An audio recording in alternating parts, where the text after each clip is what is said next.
तो अब ये जो वीडियो शुरू करेंगे ना, ये परसेंटेज की, और परसेंटेज एक ही कंप्लीट वीडियो में हो जाएगा। आप ऐसे इसको वन शॉट वीडियो की तरह लो कि एक वीडियो में पूरा परसेंटेज मैं कंप्लीट करवा दूंगा। हर एक कॉन्सेप्ट है ना, जिसमें ज़्यादा से ज़्यादा मान लो कॉन्सेप्ट जितने भी हैं, हर एक कॉन्सेप्ट का हर एक क्वेश्चन आपको करवा दिया जाएगा। मतलब एक कॉन्सेप्ट का एक क्वेश्चन, दो क्वेश्चन आपको ऐसे करवाऊँगा। टोटल 10 से 11 या 11 से 12 कॉन्सेप्ट होते हैं अगर हम अलग अलग देखें तो मैं कंप्लीट आपको करवाऊँगा। ये आप है ना, चाहे आप ग्रुप डी दो और चाहे आप कोई भी एसएससी का एग्ज़ाम दो, रेलवे का कोई भी एग्ज़ाम दो, सब के लिए बेनिफिशियल होने वाला है। अभी हम देखेंगे ग्रुप डी वाला जो है ना एग्ज़ाम, उसको लेके चलेंगे। उसका अभी जो टाइम बचा है वो मैक्सिमम 60 डेज़ हैं, ठीक है, 60 डेज़ हैं। तो मैं ट्राई करूँगा कि आपको जो कंप्लीट मैथ करवा दूँ वो 35 डेज़ के अंदर करवा दूँ, क्योंकि मेनली जो चीज़ रहेगी ना वो अर्थमेटिक रहेगी। अर्थमेटिक हम करवा दें जल्दी से जल्दी, और उसके बाद एडवांस की क्लासेस भी देखेंगे। तो अर्थमेटिक तो ऐसा है ना कि एक वीडियो में एक चैप्टर हम कंप्लीट करवा देंगे। जैसा अभी परसेंटेज वाला ये है ना, तो ये इस वाली वीडियो में मैं सारे के सारे कॉन्सेप्ट आपको क्लियर करवाऊंगा। उसके अलावा आपको एक भी ऐसा क्वेश्चन नहीं होगा आपका जो आप लोगों का छूटेगा। सारे के सारे क्वेश्चन आप कर लोगे, हर एक कॉन्सेप्ट आप करोगे तो आपको पता लग जाएगा।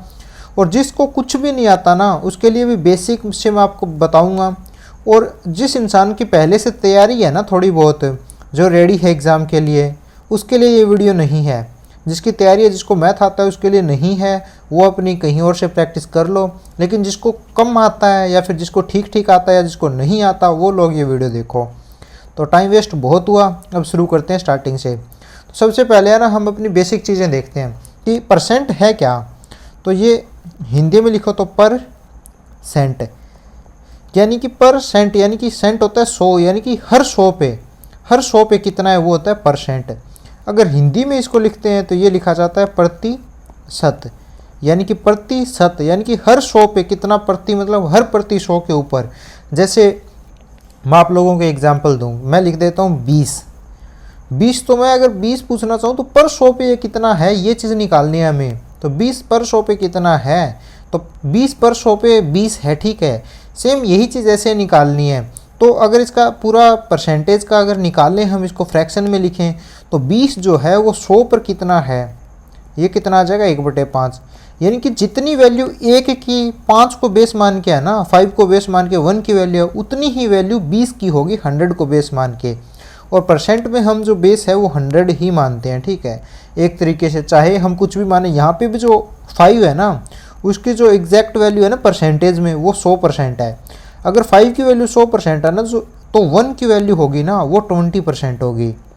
ये इसका सही मीनिंग है। बाकी अगर आपको ऐसा और बताएं परसेंट क्या होता है, तो परसेंट तो आपको अभी मैंने बता ही दिया। परसेंट वो होता है कि टोटल आपको जितना दिया है, जैसे मान के चलो P/100 है, अब आपको पूछ ले कि 20% क्या है। अभी मैंने एग्जांपल दिया तो 20/100, इसका फ्रैक्शन निकाल लो, ये आपका आ जाएगा, ठीक है। यानी कि 100 में से 20, ये है 20%। अब कोई आपको फालतू कोई बड़ी चीज़ दे दे, जैसे मान के चलो 20 पूछना है, 20 कितने परसेंट है, आपको यहाँ पे 600 दे दे, तो 600 का कितने परसेंट है, तो 20/600 करो यहाँ पे आप, यहाँ से आपका निकल आएगा। और पर 100 पे निकालना है तो 100 पे भी निकाल लो इसको। तो ये चीज़ है ना बिल्कुल आसान है, ये चीज़ तो इतनी समझने वाली है भी नहीं।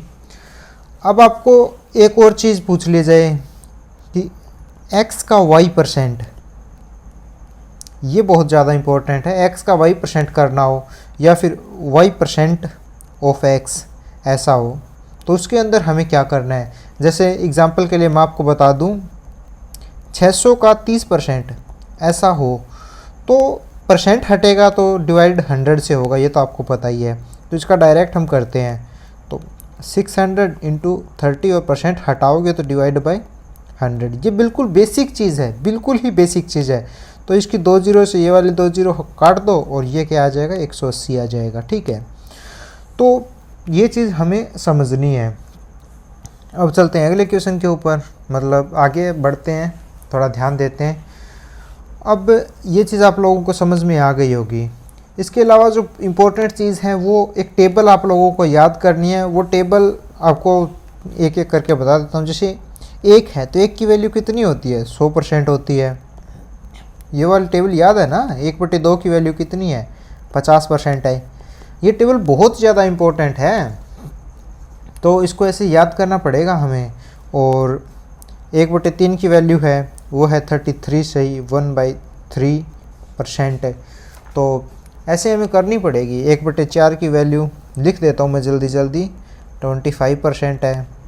1/5 की वैल्यू 20% है। 1/6 की वैल्यू है 16 सही, 2/3% हो जाएगी। 1/7 की वैल्यू हो जाएगी, वो हो जाएगी 14 सही, 2/7%। तो अब चलते हैं आगे। 1/8 की जो वैल्यू हो जाएगी वो हो जाएगी 12 सही, 1/2 यानी कि 12.5% है। 1/9 की जो वैल्यू हो जाएगी, ये आप साथ साथ में लिख लेना, 11 सही, 1/9%। 1/10 की वैल्यू हो जाएगी वो हो जाएगी 10%। 1/11 की वैल्यू हो जाएगी वो हो जाएगी 9 सही, 1/11%। और 1/12 की जो वैल्यू होगी वो हो जाएगी 8 सही, 1/3%। 1/13 की वैल्यू हो जाएगी वो हो जाएगी 7 सही, 9/13%। 1/14 की जो वैल्यू हो जाएगी वो हो जाएगी 7 सही, 1/7%। तो ये चीज़ आप लोगों को याद रखनी है, बहुत ज़्यादा इंपॉर्टेंट है। ये ऐसे नहीं है, इनको नहीं छोड़ना है, बस ये चीज़ आप कर लोगे ना तो आपका हो जाएगा। 1/15 की 6 सही, 2/3%। 1/16 की 6 सही, 1/4%। और 1/17 की है वो है 5 सही, 15/17%। और 1/18 की जो है वो है 5 सही, 1/18 की है 5 सही, 5/9%। और 1/19 की जो है वो है 5 सही, 5/19%। तो ये चीज़ हमें याद करनी है। इसके अलावा 1/20 की है 5%। और कुछ और इम्पोर्टेंट जो दिए जाते हैं वो भी हम याद कर लेते हैं। जैसे 1/24 हो गया, तो 1/24 की जो क्या है, 1/24 की होगी वो 4 सही, 1/6% होगी। इसके अलावा 1/25 होगी तो 1/25 4% होगा।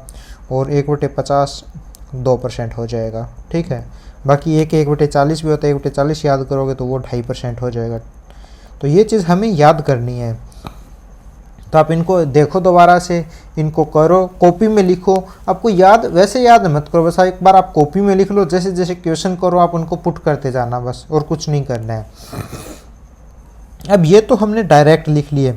अब बारी आती है कि ये जो हमने भिन्न लिखी है ना, ये मैंने आपको ऊपर लिखवाया, जैसे 1/2 हो गया, तो इनका है ना आधार मान के हम कोई भी परसेंटेज निकालना हो तो हम कैसे निकालेंगे। एग्जाम्पल के लिए हमारे पास एक था, जैसे मैंने आपको करवाया 1/4 करवाया, 1/4 क्या था, 25% था। लेकिन वहीं पे अगर ऐसा हो 3/4 हो, तो 3/4 के लिए क्या कुछ अलग करना पड़ेगा, नहीं। अब 1/4 है, 1/4 को अगर हम 3 से मल्टीप्लाई करें तो ये क्या हो जाएगा, 3/4। तो सेम यही चीज़ यहाँ पे करनी है हमें, मल्टीप्लाई बाई 3 कर दो, यानी कि 75%। तो ऐसे ही चीज़ें हमें बनाते रहना है। अब दूसरा एग्जांपल आपके लिए मैं अगर लेके दिखाऊं तो 1/3 है, 1/3 की हमने वैल्यू निकाली तो 33 से 1/3% निकाला था। अगर मैं यहाँ पे 1/3 की जगह 2/3 करूँ तो क्या कर रहा हूँ मैं, सिर्फ मल्टीप्लाई बाई 2 ही तो कर रहा हूँ। तो यहाँ पे भी मल्टीप्लाई बाई 2 करोगे, तो मल्टीप्लाई बाई 2 करोगे तो ये क्या हो जाएगा, 66 एंड 2/3% हो जाएगा।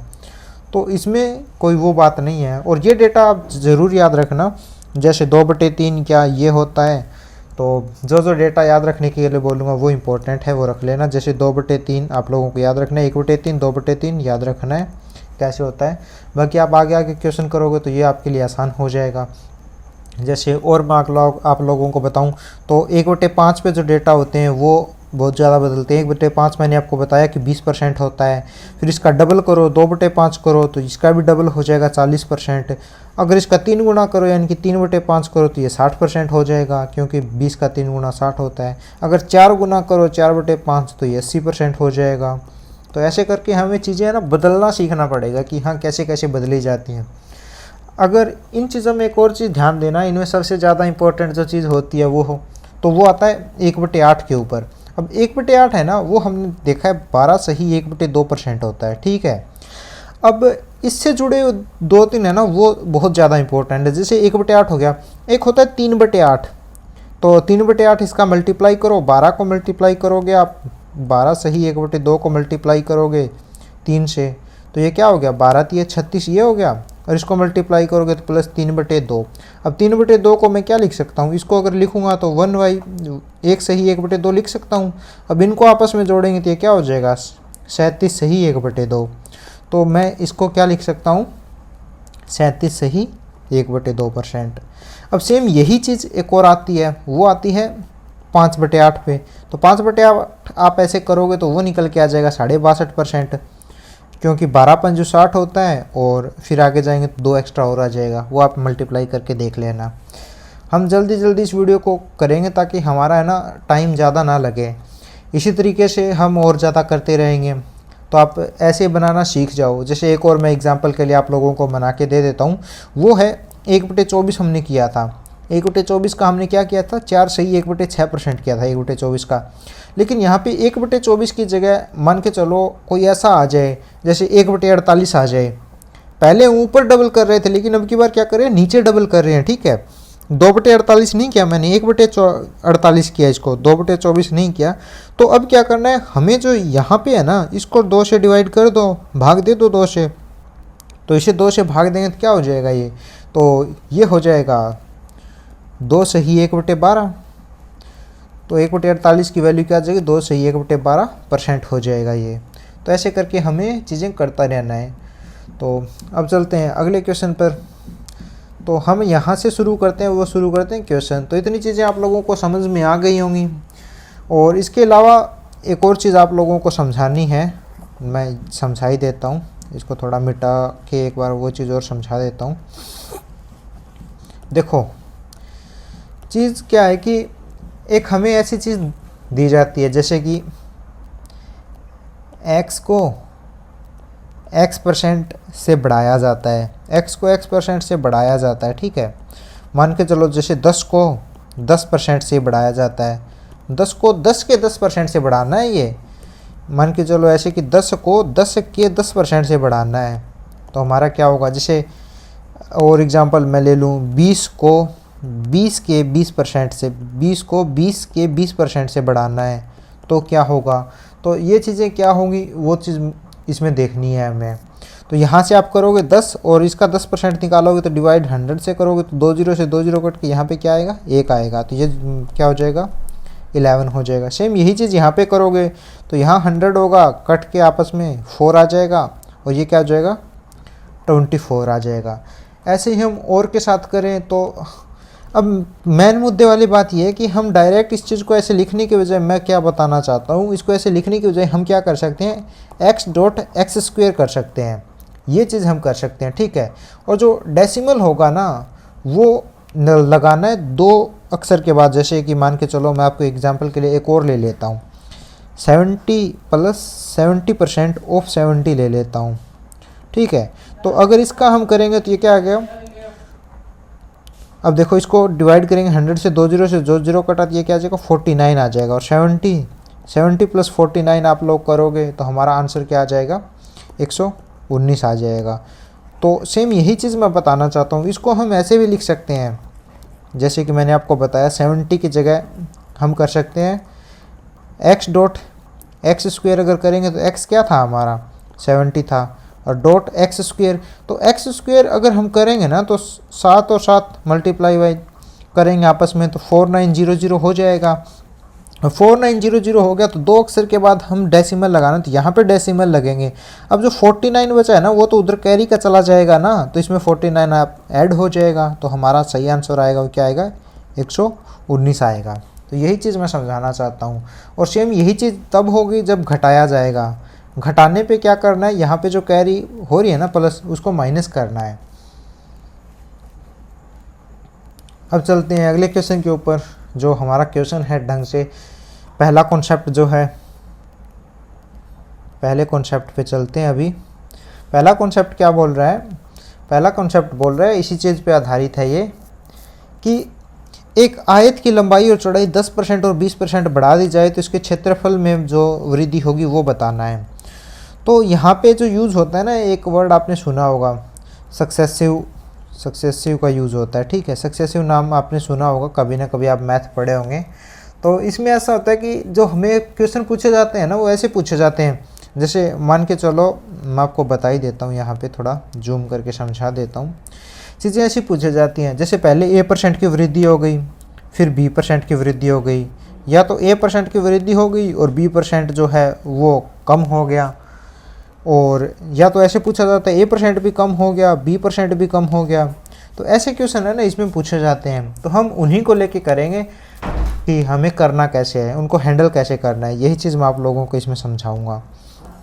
तो देखो, एक आयत की चौड़ाई 10% और 20%, इसके मतलब लंबाई 10% और चौड़ाई 20% बढ़ा दी जाती है। तो मैंने 10% का आप लोगों को क्या बताया, 10% अभी हम करके आए ना, 10% क्या होता है 1/10, 20% क्या होता है 1/5। अब देखो, लंबाई और चौड़ाई बढ़ाई हैं दोनों, यानी कि जो पहले 10 थी ना लंबाई, अब 10 से 1 बढ़ा दी, ठीक है। 10 से 1 बढ़ा के क्या कर दी, 11 कर दी। सेम यही चीज़ चौड़ाई के साथ किया, 5 थी पहले, और 5 से अब 1 बढ़ा के क्या कर दी, 6 कर दी। तो लंबाई गुणा चौड़ाई। अब देखते हैं आपस में, यहाँ पे कटते हैं तो काट लो, जैसे ये 3 पे कटता है, ये 5 पे कटता है, ये क्या हो गया 25 हो गया, और ये क्या हो गया 33 हो गया।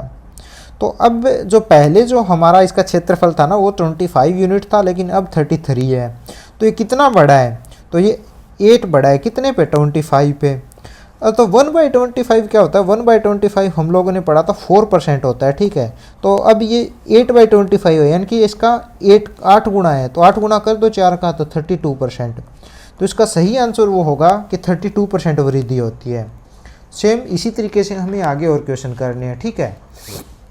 तो चलो अगले क्वेश्चन पे। अब ये वाला क्वेश्चन, त्रिभुज का आधार 33 सही 1/3% बढ़ा दिया जाता है, इसकी ऊंचाई 16 सही 2/3% प्रतिशत 44 हो जाती है, 16 सही 2/3% कम हो जाती है, करना था यहाँ पे, एक सेकेंड, यहाँ पे आएगा ना, वो आएगा कम हो जाती है, कम हो जाती है। तब त्रिभुज के क्षेत्रफल में कितने % का परिवर्तन होगा। तो देखो, 33 सही 1/3%, मैंने आपको बताया था इसकी फ्रैक्शन वैल्यू 1/3 होती है, और 16 सही 2/3% मैंने आपको बताया था ये 1/6 होता है।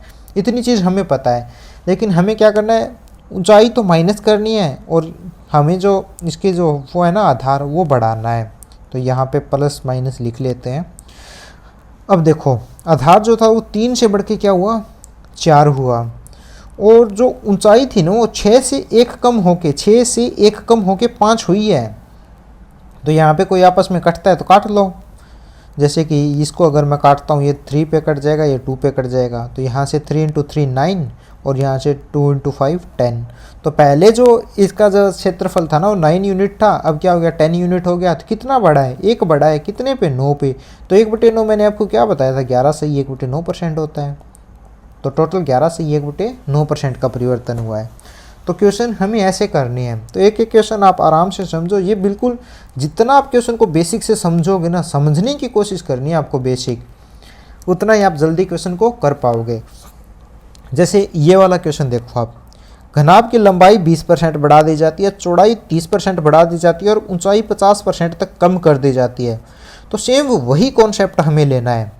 देखो 20% क्या होता है, 20% 1/5 हमने पढ़ा था। 30% क्या होता है, 30% 3/10 होता है, ठीक है। 10% 1/10 होता है, 30% 3/10। और 50% क्या होता है, 1/2 होता है।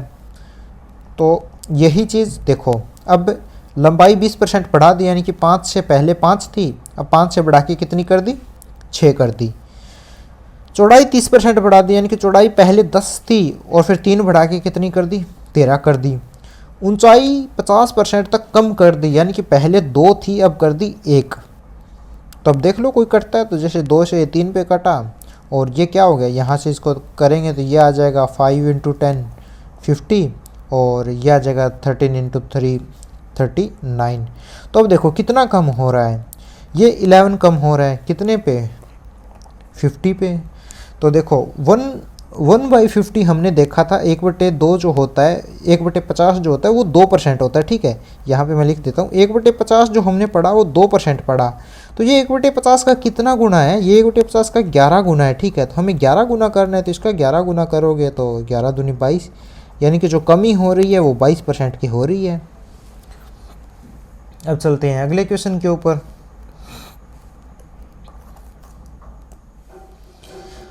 एक संख्या में पहले 40% की वृद्धि हुई, फिर 25% की कमी हुई, और फिर 15% की वृद्धि हुई, और फिर 20% की कमी। हमें ऐसा कितना भी पूछ ले, घबराना नहीं है, सेम वही सक्सेसिव वाला मेथड आप यूज़ करो। पहले 40% की वृद्धि हुई, तो 40% यानी कि 2/5, तो 5 से 2 बढ़कर क्या हो गया, 7 हो गया। 25% यानी कि 1/4, तो 4 से 1 की कमी होके 3 हो गया। 15% की वृद्धि, तो 15% आप लोग ये देखो कि 5% किसका करवाया था मैंने, 5% जो करवाया था वो करवाया था आप लोगों को 1/20। तो 15% क्या हो जाएगा, 15% हो जाएगा वो हो जाएगा 3/20, 5 का 3 गुना कर लो ना आप। तो सेम यही चीज़ हमें ऐसे करनी है। तो इसकी 15% वृद्धि यानी कि ये 20 से बढ़कर क्या हो जाएगा, 23 हो जाएगा। और फिर 20% की कमी, तो 20% की कमी तो 5 से 1 कम होकर 4 हो जाएगा। ये हमारा आ गया। तो अब यहाँ पे जो आपस में कटता है उसे काट दो, जैसे 4 से 4 कट गया, और बाकी कुछ कटता है क्या, नहीं कटता। तो 5 × 5 25 × 20 करेंगे तो ये आ जाएगा 500 आ गया। और इसका करेंगे तो 7 × 3 करेंगे 21, और 21 × 23 करेंगे तो ये आ जाएगा 460, और 483 ये आ जाएगा 483। तो अब देख लो कितने की कमी हो रही है, 17 की कमी हो रही है। कितने पे, 500 पे। परसेंटेज निकालना है तो अब मल्टीप्लाई बाई 100, 2 0 से 2 0 कट जाएंगे। अब यहाँ से 1/5 हमने कितना किया था, 1/5 जो था हमारा वो कितना था, तो ये एक सेकंड, यहाँ पे हमें परसेंटेज ही तो निकालना है ना, ये परसेंटेज में ही तो है। तो यहाँ पे जो हमारा सही आ जाएगा वो हो जाएगा 17 की कमी हो रही है 500 पे, और मल्टीप्लाई बाई 100 करें, 2 0 से 2 0 काट देंगे। तो इसको अगर हम डिवाइड करेंगे तो ये कितने पे डिवाइड हो रहा है, 3 5 दिया 15, 3.4% पे डिवाइड हो रहा है। तो इसका सही आंसर क्या आ जाएगा, 3.4% आ जाएगा। हमें कितना भी दे दें, 3 दे दें, 4 दे दें, ऐसे लिखा हुआ, तो हमें कुछ नहीं करना है, बस हमें यही मेथड यूज़ करना है। अब चलते हैं अगले कॉन्सेप्ट के ऊपर। तो हमारा अगला कॉन्सेप्ट क्या है, हमारा अगला कॉन्सेप्ट ऐसे बोलेगा हमें, अब की बार तो हम क्या कर रहे थे, अब की बार तो हमें जो दी गई थी चीज़ें ना, जैसे हमें 3 चीज़ें दी गई थी, एक प्लस हो रही है, एक माइनस हो रही है, फिर माइनस हो रही है, फिर प्लस हो रही है। वो हम कैसे भी कर सकते थे, कैसे भी कर सकते थे, चाहे पहले ये करो, ये वाली करो, या तो आप ये वाली पहले ऐड करके ये वाली करो। लेकिन अब जो है ना उसमें हम ऐसा नहीं करेंगे। अब हमें जो चीज़ दी है ना वो हम जैसे दी है वैसे ही करेंगे। अगर पहले 10% ऐड करने के लिए बोला है किसी चीज़ में तो पहले 10% ऐड करेंगे। फिर अगर 20% कम करने के लिए बोला है ना तो फिर वो जो टोटल जितना हो जाएगा ना उसमें से 20% हमें कम करना पड़ेगा। जैसे एग्जाम्पल लेते हैं, एग्जाम्पल के बाद ही समझ आएगा। एक शहर की जनसंख्या 25,000 है, ठीक है, 25,000 है, प्रतिवर्ष 10% की दर से बढ़ रही है। तो 25,000 जो है ना 25,000 है और हर साल 10% बढ़ रही है, यानी कि पहले साल 10% बढ़ेगी। तो 25,000 का 10% क्या होता है, 2 0 से 2 0 आप काटोगे और यहाँ से काटोगे तो यह आ जाएगा 2,500। तो 25,000 का जो 10% होता है ना वो 2,500 होता है। अब की बार ये 2,500 यानी कि 25,000 में 2,500 बढ़ जाएगी। तो 25,000 में अगर मैं 2,500 ऐड करूँ तो ये मैं बिल्कुल बेसिक से समझा रहा हूँ आपको ये भी बताऊँगा कि ये इसको करना कैसे है बाद में। तो ये आ जाएगा 27,500। तो अब दूसरे वर्ष जो बढ़ेगी ना वो 27,000 पे 10% बढ़ेगी, ठीक है, 27,500 पे 10% बढ़ेगी। और फिर ये जो आएगा उसमें 27,500 में ऐड करना है। तो ऐसे वाले क्वेश्चन में हमें ऐसे करना है। अब मैं आपको ये बता देता हूँ, ये तो हमारा हो गया बेसिक से कि इसे करना कैसे है। अब मैं बता देता हूँ कि ऐसे क्वेश्चन को सोल्व कैसे करते हैं। तो देखो पहले हम क्या कर लेते हैं, 25,000 जो है ना 25,000 से 10% की दर से बढ़ेगा। तो 10% मैंने आपको क्या बताया था, 10% क्या होता है, 1/10 होता है ना 10%। तो यानी कि 10 से 1 बढ़ के 11 हो गई, यानी कि 25% की 11/10 हो गई। अब ये जो हो गई ये पहले साल की हो गई, ठीक है, वैसे ये लगाने की ज़रूरत नहीं है। ये जो हो गई ये पहले साल की, अब दूसरे साल फिर से 10% बढ़े, यानी कि फिर से 11/10 होगी। तो ये चीज़ हमें यूज करनी है। जैसे 0 से 0 काट देंगे और इसे ये काट देंगे। तो अब हम इसके आपस में मल्टीप्लाई करते हैं। 11 11 121 होता है, और इसकी मल्टीप्लाई करेंगे तो ये आ जाएगा 1000258। तो ये आ जाएगा 30,250। जो तो टोटल हो जाएगी वो हो जाएगी 30,250। तो हमारी जनसंख्या जो अब हो जाएगी 2 साल बाद वो हो जाएगी 30,250। तो अब देखते हैं अगले क्वेश्चन की तरफ। जब किसी संख्या में 25%, 40% और 20% की कमी की जाती है तो यह 32,904 हो जाती है। वह संख्या ज्ञात करो। तो ये क्वेश्चन आप निकालने की कोशिश करो एक बार।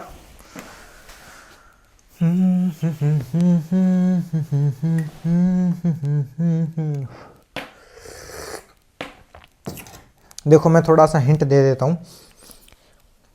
मान लो कोई संख्या है x, ठीक है, सेम उसी तरीके से करना है। उसमें 25%, 40% और 20% की कमी की जाती है। तो 25% की कमी यानी कि 1/4, तो 4 की कमी करोगे तो 3 बचेगा, यानी कि 3/4। ये ऐसे हो रहा है। देखो 25% क्या होता है 1/4। अब 25% की कमी तो कर ही दी, यानी कि 4 में से 1 तो कम कर दिया, तो क्या बचा 3/4। या तो आप इसको ऐसे देख सकते हो कि 25% की कमी की तो बचा कितना 75%, और 75% क्या होता है 3/4। तो आप ऐसे भी कर सकते हो, लेकिन हमें वो देखना है कि हम जल्दी से जल्दी किस तरीके से कर सकते हैं। सेम यही चीज़ आगे 40%, 2/5, तो यानी कि बचा कितना 3/5। और फिर 20% की कमी कर दी, यानी कि 20% 1/5, तो बचा कितना 4/5। किसी संख्या में, ये x संख्या है, इसमें इतनी कमी करने के बाद वो जो संख्या बचती है वो बचती है 32,904। अब इस चीज़ को आप लोग सोल्व करने की कोशिश करो। ये जो आपको सामने दिया है इसको, जैसे 4 से 4 कट जाएगा, और इसका यूनिट काउंट करके देखो, इसका 9 आता है कि ना। 3 और 2 5 और 4 9, हाँ 9 आता है। तो 3 3 9 से कट जाएगा। ये 9 3 27, 5 9 6 54 बचा, 54 बचा। ये 5 0, और ये कितना बचा 9 चौके 36, 9 5 45, और 9 6 54। तो इसका जो x की वैल्यू आ जाएगी वो आ जाएगी 3656 इंटू ये 5 और 5 25। तो x की वैल्यू इतनी आ जाएगी। ये आप सॉल्व कर लेना, ज़्यादा टाइम वेस्ट नहीं करते, वीडियो लंबा हो जाएगा नहीं तो। अब चलते हैं अगले अपने नेक्स्ट क्वेश्चन के ऊपर। एक व्यक्ति ने अपने सेवानिवृत्ति के पैसों को 40% अपनी पत्नी को दे दिए। उसने शेष राशि को 20% अपने 3 पुत्रों को दे दिया। बची हुई राशि का 50% खर्चों पे खर्च कर दिया।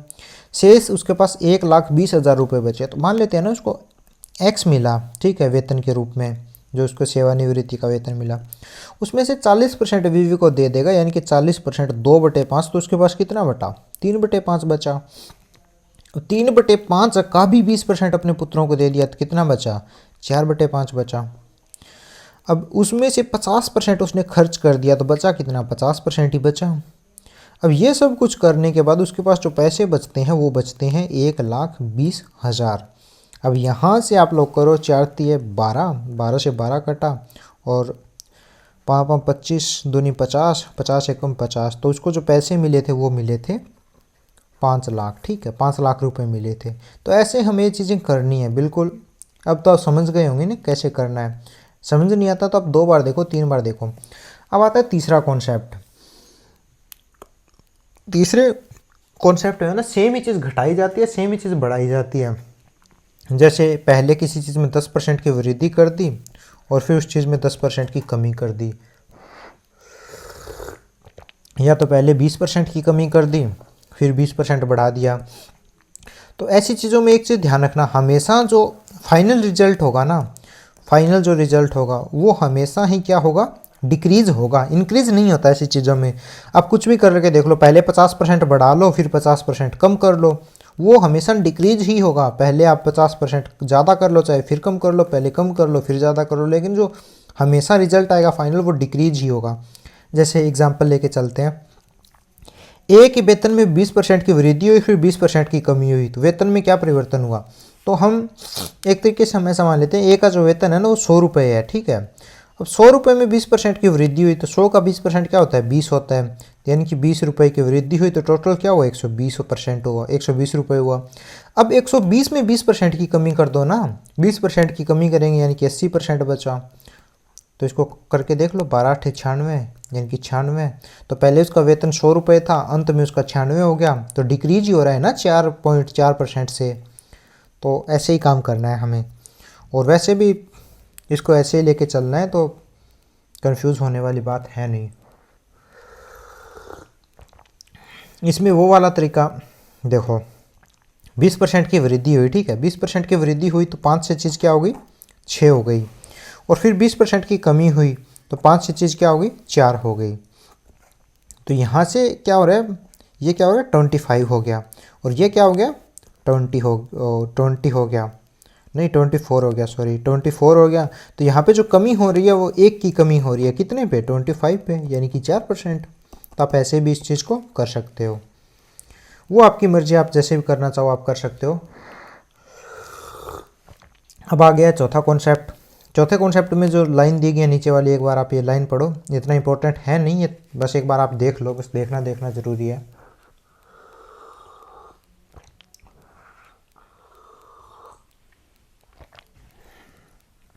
देखो, यदि किसी वस्तु में A% की वृद्धि की जाए, ये उस तरीके का है ना, कीमत बढ़ गई तो खपत को कितना कम करें कि वे बराबर रहे, या तो खपत बढ़ गई है तो कीमत को कितना ज़्यादा उसको कंट्रोल करें कि वे बराबर रहे।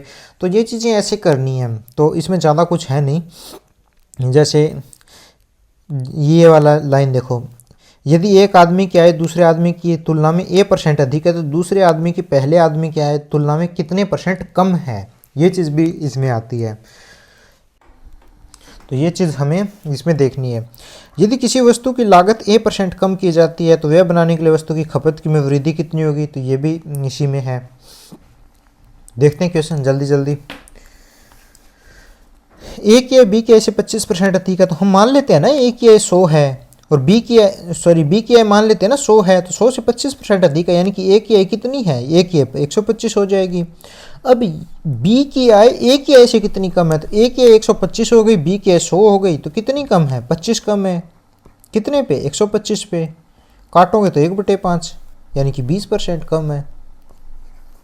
तो कितना आसान क्वेश्चन है, इन्हें बस करना किस तरीके से वो देखो। अब ये वाला, रीता की आय रीचा की आय से 15% कम है, तो रीता की आय रीचा की आय से 15% कम है ना, तो हम मान लेते हैं कि जो रीचा है ना, उस रीचा की आय जो है वो 100 है। ये आसान तरीका है। हम इसको पीछे वाले को ऐसे भी कर सकते थे कि इसकी 25% है, बी की आय से 25% कम है, तो 25% क्या होता है, 25% जो होता है वो 1/4 होता है, यही चीज़ है। अब उसकी आय से 25% अधिक है, यानी कि जो ए की आय 4 है तो बी की 5 है, तो उसको ऐसे भी मान सकते हैं हम। रीचा की आय यहाँ पे इस वाले क्वेश्चन में हमने 100 मान ली, तो जो रीता की आय होगी वो कितनी होगी, 100 का 15% कम, यानी कि 85। अब हमें ये बताना है कि रीचा की आय रीता की आय से कितने % अधिक है, तो रीता से रीचा की आय कितनी ज़्यादा है, 15 ज़्यादा है, कितने पे, 85 पे। तो हम ऐसे भी निकाल सकते हैं। तो ज़्यादा मुश्किल है नहीं चीज़ें, इसका आप कैलकुलेशन कर लेना, जो भी कैलकुलेशन आता है इसका अगर हम करके दिखा देता हूँ आपको, तो ये आएगा 300/300/17%। अब चलते हैं अगले क्वेश्चन पे। जनशक्ति में हुई कमी के कारण एक कंपनी में उत्पादन में 35% की कमी आती है। मूल उत्पादन को बहाल करने के लिए कामों के घंटों को कितने % तक बढ़ाया जाना चाहिए। तो ये उसी तरीके का क्वेश्चन है, ठीक है। जैसे उत्पादन में 35% की कमी हुई, तो उत्पादन क्या था, उत्पादन हम जो मान लेते हैं वो मान लेते हैं 100 मान लेते हैं उत्पादन।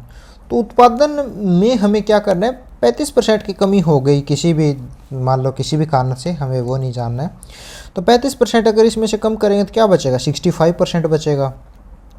65% ही बचा ना, उत्पादन में 35% की कमी हुई तो हमारे पास जो कार्य शक्ति है वो 65% ही बची।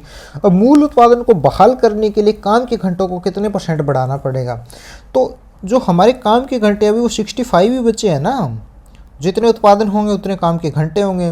तो 65 को कितना बढ़ाना है, 35 बढ़ाना है, यही तो है। तो 35 बढ़ाना है 65 को,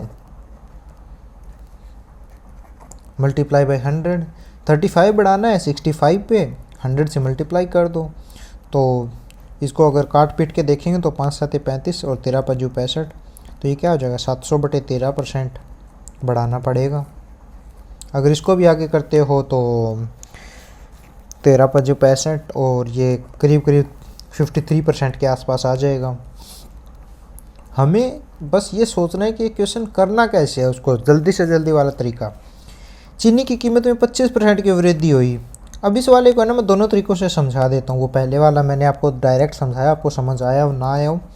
देखो 25% क्या होता है, 25% होता है वो होता है 1/4। तो चीनी की कीमत 4 से क्या हो गई, 5 हो गई। तो फिर उपभोक्ता कितने प्रतिशत कम की जाए ताकि व्यय समान रहे। तो उपभोग जो करना पड़ेगा, देखो व्यय क्या होता है, यहाँ पे मैं आपको ना बड़े आराम से क्वेश्चन समझाता हूँ, क्योंकि ये वाला क्वेश्चन बहुत ज़्यादा आता है। देखो पूरा स्टेप बाय स्टेप ही इसको करते हैं। जैसे मैं यहाँ पे लिख लेता हूँ, हमारा जो सबसे पहले क्या हो जाएगा, वो हो जाएगा कीमत। कीमत के बाद हमारी जो आती है वो आती है खपत, और खपत के बाद जो आता है वो लिख लेते हैं हम व्यय। तो यहाँ पे दिक्कत क्या है कि हमेशा जो व्यय होता है ना, जैसे एग्जांपल मैं आपको एक एग्जांपल बताता हूँ। आपने कीमत आपकी क्या थी, आलू लिया आपने 40 रुपये किलो थी कीमत, और आपने खपत के तौर पे 2 किलो आलू लिए, तो आप टोटल रुपए कितने दोगे, 80 रुपये दोगे। यही सेम चीज़ यहाँ पे काम करती है। तो कीमत में कितने % की वृद्धि हुई, तो जो पहले कीमत थी ना, यहाँ पे फर्स्ट और सेकंड कीमत लिख लेते हैं हम। तो जो पहले कीमत थी ना वो 25% की वृद्धि हो गई उसमें, यानी कि जो पहले 4 थी ना कीमत, तो अब कीमत हो गई 5। ये चीज़ हमें देखनी है। तो देखो व्यय तो हमेशा व्यय तो हमें क्या करना, बराबर ही रखना है। तो व्यय बराबर रखें तो खपत तो कम करनी पड़ेगी नहीं, यानी कि पहले जो हमारी खपत 5 थी ना, वो अब खपत हम क्या कर देंगे, 4 कर देंगे। तो हर हाल में आप देखोगे ना, तो जो हमारा व्यय है वो बराबर ही आ रहा है। ये देख रहे हो आप, व्यय जो हमारा 20-20 रुपये बराबर ही आ रहा है हर बार। तो हम क्या कर रहे हैं, जो हमारी खपत पहले 5 थी ना, उसको हम क्या कर रहे हैं, 4 कर रहे हैं, यानी कि 1 कम कर रहे हैं कितने पे, 5 पे। तो यानी कि क्या हो गया, 20% कम कर रहे हैं। ये चीज़ ऐसे समझनी है। ये हो गया पहला तरीका। अब दूसरे से अगर आप लोगों को समझाऊं दूसरे तरीके से, तो वो ऐसे हो जाएगा। कीमत जो थी वो 100 थी, ठीक है, 100 से वृद्धि हुई, कितनी हुई, 125 हुई। तो अगर कीमत बढ़ेगी तो खर्चा भी तो बढ़ेगा। जैसे हम मेन एग्जाम्पल पेट्रोल का देख लेते हैं। पेट्रोल जो है वो बढ़ रहा है, जैसे जैसे जैसे कीमत बढ़ रही है, हमारा खर्चा भी तो बढ़ रहा है ना। तो हम खर्चे को कंट्रोल करने के लिए क्या कर सकते हैं, हम पेट्रोल यूज़ करना कम कर देते हैं, गाड़ी चलानी कम कर देते हैं। वही चीज़ यहाँ पे है। चीनी खाना कम करेंगे, कितना % कम करेंगे, तो यहाँ पे हमारी कीमत जो बढ़ी वो 125% हो गई। तो ये वापस हमें कितनी करनी पड़ेगी, 100% करनी पड़ेगी। तो वापस 100% करने के लिए हमें कितना कम करना है, 25% कम करना है। 25% कितने पे, 125 पे, तो वही 1/5 यानी कि 20%। तो ऐसे होगा ये। अब चलते हैं अगले क्वेश्चन के ऊपर। तो अब आ गया next concept, 5 number concept, price, consumption and expenditure. मतलब एक तरीके से जो पीछे करवा के आया हूँ मैं उन्हीं से जुड़ा हुआ है, लेकिन ये थोड़ा सा एडवांस लेवल का आप मान लो। जैसे क्वेश्चन पढ़ो, चावल की कीमत में 45 रुपये प्रति किलोग्राम से बढ़कर 63 रुपये प्रति किलोग्राम हो गए। यदि इनकी खपत में 20% की कमी कर दी जाए तो होने वाले व्यय में कितने % की वृद्धि होगी। तो यहाँ पे हम सबसे पहले क्या कर लेते हैं, क्वेश्चन को ध्यान से पढ़ लेना आप पूरे के पूरे क्वेश्चन को, ठीक है। जितनी बार आप क्वेश्चन को पढ़ोगे, मेन तो वही है कि जितनी बार आप क्वेश्चन को पढ़ोगे उतना अच्छे से आप समझोगे। तो जैसे हमारा प्राइस प्राइस लिख लेता हूँ मैं पहले। प्राइस जो है वो क्या है, 45 रुपये प्रति किलो से बढ़कर 63 रुपये प्रति किलो हो गया। पेन नहीं चल रहा है। 45 रुपये प्रति किलो से बढ़कर प्राइस जो हो गया 63 रुपये प्रति किलो हो गया। अब इसे मैं अगर काटना चाहूँ तो काट सकता हूँ। कितने पे कट रहा है, 9 पे कट रहा है। 9 पर 45 और 7 नीम 63, यानी कि प्राइस जो मेन प्राइस हो गया वो यहाँ पे लिख लेता हूँ मैं, वो हो गया 5:7 के रेशियो में आ गया। अब क्या बोल रहा है ये, अब जो बोल रहा है जो कंजप्शन हमारी थी ना, कंजप्शन जी तो हमारी थी, उसे 20% कम कर दिया जाए। तो 20% यानी कि 5 से कंजप्शन जो है वो 4 कर दी जाए। तो आपको पता ही होगा, अब जो खपत जो होता है, खर्चा जो होता है, टोटल व्यय जो होता है, एक्सपेंडिचर तो होता है, वो क्या होता है, प्राइस इनटू कंजप्शन की मल्टीप्लाई तो होती है। तो यहाँ पे जो एक्सपेंडिचर आएगा वो 25 आएगा, यहाँ पे आएगा वो 28 आएगा। तो यही हमें पूछा, एक्सपेंडिचर में वृद्धि कितने की होगी, तो 3 की वृद्धि हो रही है 25 पे। 1/25 होता है 4%, तो 3/25 क्या हो जाएगा 12%। तो इसमें कोई ज़्यादा सोचने वाली बात तो है ही नहीं, बिल्कुल आसान क्वेश्चन है। जैसे ये वाला क्वेश्चन देखो, ये क्वेश्चन थोड़ा सा इंटरेस्टिंग क्वेश्चन है, पहले आप इसको पढ़ो। एक वस्तु की कीमत 20% कम हो जाती है, ठीक है, जिसके चलते ग्राहक को 360 रुपये में 2 किलो अधिक वस्तु खरीद सकता है ग्राहक।